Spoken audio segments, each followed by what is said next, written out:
Education world YouTube channel पर आप सभी का स्वागत है। आज संस्कृत में हर चैप्टर पढ़ रहे हैं 9 जिसका नाम है विश्व बंधुत्व। विश्व बंधुत्व का मतलब होता है विश्व में भाईचारे की भावना। ठीक है, विश्व में भाईचारे के बारे में आज हम इस चैप्टर में पढ़ेंगे।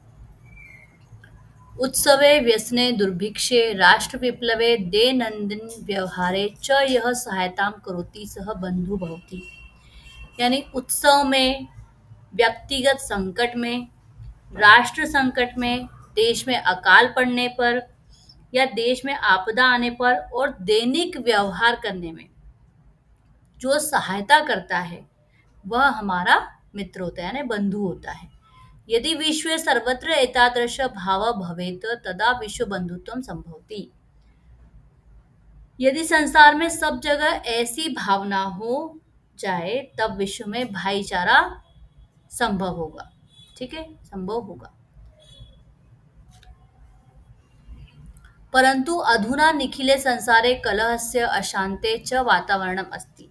परंतु अब संसार में, सारे संसार में क्या है? कलह और अशांति का वातावरण है। मानवा परस्परम न विश्वसंति, लोग आपस में विश्वास नहीं करते हैं। ते परस्य कष्टम स्वकीयम कष्टम न गणयन्ति, वे दूसरों के कष्ट को अपना कष्ट नहीं मानते। अपि च समर्था देशा असमर्थान देशान प्रति उपेक्षा भाव प्रदर्शयन्ति, है ना। और भी समर्थ देश असमर्थ देशों के प्रति अनादर का भाव देखते हैं, उनके ऊपर अपना स्वामित्व स्थापित करना चाहते, ऊपरी स्वकीय प्रभुत्व से, यानी कि उनको अपना दास बनाना चाहते। संसार सर्वत्र विद्वेषस्य शत्रुताया हिंसाया च भावना दृश्यते। संसार में हर जगह विद्वेष की, घृणा की, हिंसा की, शत्रुता की भावना दिखाई देती है।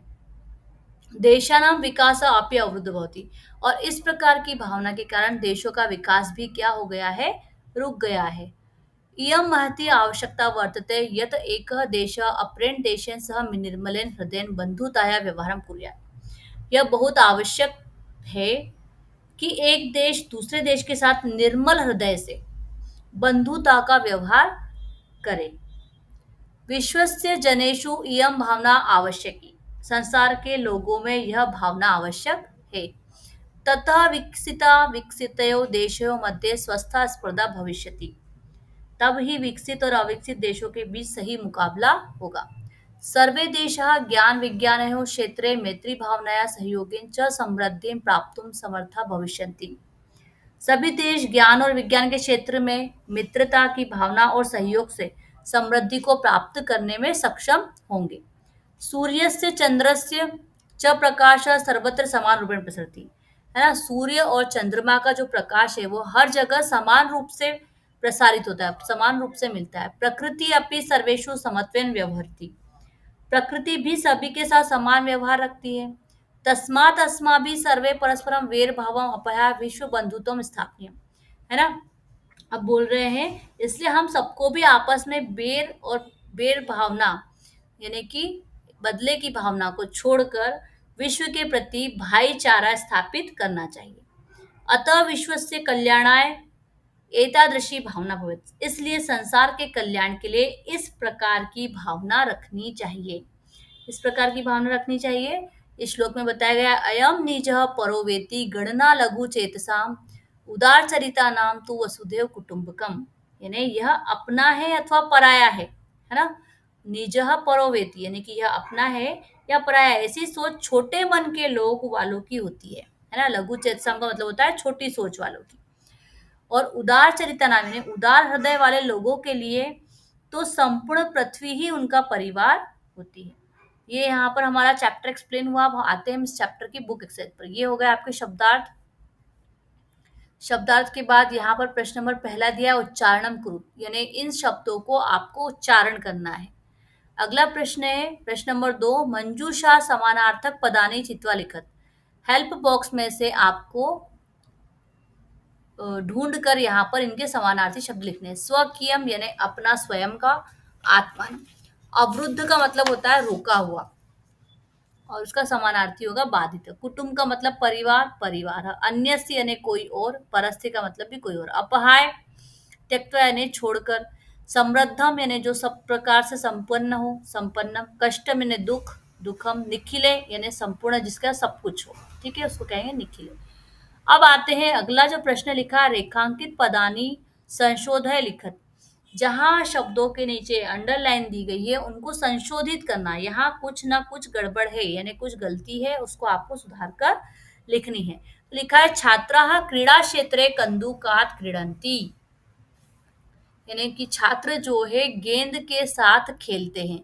अब जब किसी के साथ खेल रहे हैं या किसी के साथ शब्द आ रहा है तो वहां पर होती है आपकी तृतीया विभक्ति। तो कंदुकात की जगह आ जाएगा कंदुकेन, यानी गेंद के साथ खेलते हैं।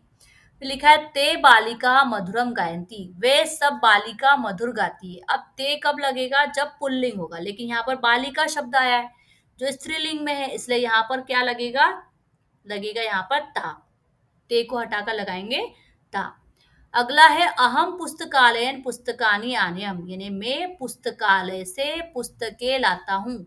अब यहाँ से पुस्तकालय से पुस्तकें क्या हो रही है, अलग हो रही है। जब कोई वस्तु किसी से अलग होती है तो वहां पर आपकी कौन सी विभक्ति लगती है, पंचमी विभक्ति लगती है। तो पंचमी विभक्ति लगेगी तो पुस्तकालयन का हो जाएगा पुस्तकालयात, ठीक है। अगला है त्वम किम नाम, यहाँ पर षष्ठी विभक्ति में त्वम हटकर लग जाएगा तव। गुरुम नमः, अब गुरुम नमः लिखा है तो जब भी नमः का योग बनता है तो यहाँ पर हमेशा चतुर्थी विभक्ति लगाई जाती है, ठीक है। तो चतुर्थी विभक्ति में गुरुम का हो जाएगा गुरुवे नमः, गुरु को प्रणाम है, गुरु के लिए प्रणाम है। प्रश्न नंबर 4 है मंजूषात विलोम पदानि चित्वा लिखत। हेल्प बॉक्स से आपको विलोम शब्द ढूंढकर लिखने हैं। शत्रुता, शत्रुताया मतलब दुश्मन, इसका विलोम हो जाएगा मित्रता यानी मित्र। पूरा का मतलब होता है पहले, उसका विलोम होगा अधुना यानी आज। मानवा यानी मनुष्य, दानवा यानी राक्षस। उदार चरिता नाम यानी उदार चरित्र वालों का। लघु चेतसाम यानी छोटी सोच वालों का। सुखी न सुखी, दुखी न दुखी। अपहाय मतलब छोड़कर और ग्रहित्वा यानी ग्रहण करके। ये थे आपके विलोम शब्द। अब इस चैप्टर का लास्ट क्वेश्चन है प्रश्न नंबर 5। अधोलिखित पदानाम लिंगम विभक्तिम वचनम लिखत।